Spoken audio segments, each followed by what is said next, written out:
Hi, this is Alan Percy. I'm Director of Market Development here at AudioCodes, and we're here at Enterprise Connect 2011 talking with Adam DeCosta with an interesting story about a case study. So Adam, glad to have you here. Oh, thank you very much. Proud to be here. Yeah. Thanks for the opportunity. Great. Well, let's start out with a discussion about your business. Give us a little bit of background about your business. Sure. Combat Networks is going on about 12 years old in Canada. We're a national integrator for communication systems, and really we're a focused organization.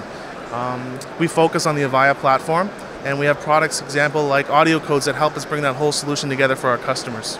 Great, great. It sounds like your customers are pretty much across Canada then? Yeah, right across Canada. We have offices across Canada, and we facilitate and provide secure communications, including support, maintenance, and installation for all those customers right across Canada.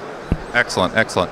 Well, we've been talking a little bit about a unique case study project that you've been working on. So let's start out with a little bit of background on the case study customer. Sure. Large media organization, and of course with any organization they have challenges. They have offices spread right across Canada. They're running on a little bit of an older technology base, CS1K, sometimes up to code specifications, sometimes not, depending on the region in the office. So there's a lot of trials and tribulations with that, right? A lot of typical examples that you would face with any organization. But uniquely to them, they have a large mobile force. They have journalists that not only contracted, but journalist agencies as well, that they need to connect with and provide access to from a voice and video capabilities right around the globe. First ones on scene, reporting back to us, the constituents of Canada. Interesting, interesting. So starting out with some of the challenges that this particular customer had, you told me previously about they had a unique situation happen down in Haiti. So maybe give me a little bit of background on that. Yeah, for sure. So rewind the clock about a year and a half ago. Earthquakes rocked the world, and two of them really, Chile and Haiti. And for any media organization, they're down there covering the story. And in particular to Canada, an organization such as this one, not only are they providing feedback to us, the end user, but they're also providing feedback to agencies, federal government agencies, and public and service agencies that are able to respond to these type of disasters. So the information that they gather is in a real-time format. Two sets of information, if you will.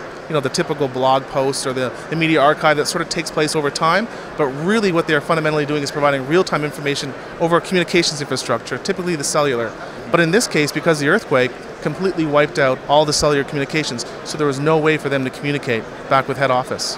So that gave them an opportunity to try a new communications method, didn't it? Yeah, absolutely. So we've been developing architecture for a while now, and thank goodness for the under the ocean fiber, we're able to maintain communications through internet in some hotspots or some wired connection facilities that were still that had survived the earthquake in Haiti. So right away, the journalists, being as world traveled as they are, jumped on the internet and utilized Skype to communicate back to head office.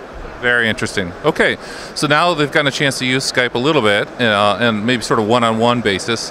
So how do they start to integrate it into their, I'll call it corporate communications infrastructure? Yeah, so maybe a step back before that. What happens is now that they start utilizing Skype, corporate executives right away are realizing the benefits of utilizing Skype. Because not only are they communicating in a one-to-one relationship with voice, but they're taking it a step beyond that, and they're communicating with the whole Skype community. There's people throughout Haiti that are utilizing Skype and reporting as individual journalists or just people on the scene. So they're collecting all that information and able to send that back in real-time format. Plus, obviously, anybody who uses Skype today knows that you have video, text, file transfer, etc. So they really start to see the importance of Skype. So now the question becomes, not only do we want to upgrade our infrastructure, but how do we incorporate Skype into that?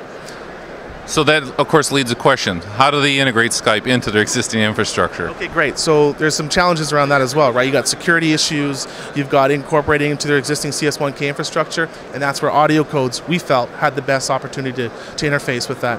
So we provided, if you don't mind, the MSBG Media Gateway to interface, so the Mediant 1000.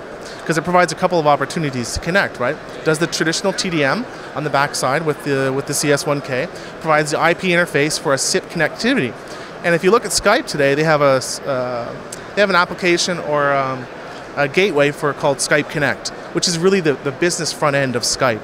And through that medium, we're able to connect the Mediant 1000 to Skype's network, providing them not only access to the public Skype network, but also to build a small Skype community internal to the media organization.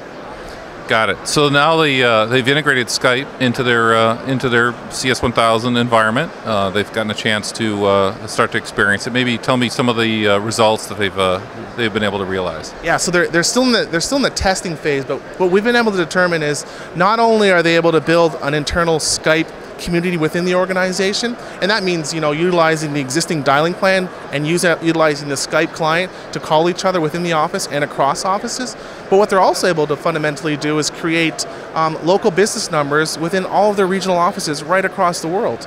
So now you have local area codes, for example, 518 in New York. So now they can utilize the Skype SIP trunk through the AudioCodes gateway back to head office, virtually eliminating long distance costs. And it's still in the same business as Skype. One-to-one Skype relationship calls are essentially free. Skype to landline, a much, much lower cost, if you will, for these Skype channels. So that sounds like they were able to save some money initially during this trial phase, and that sounds like obviously it's going into full rollout, and they got a chance to save some additional funds. So very interesting. Excellent. It's very exciting. Glad to share it with you. Great. All right. Well, thanks, Adam, for your great case study reference. And this is Alan Percy, again, Director of Market Development at AudioCodes, and thanks for watching.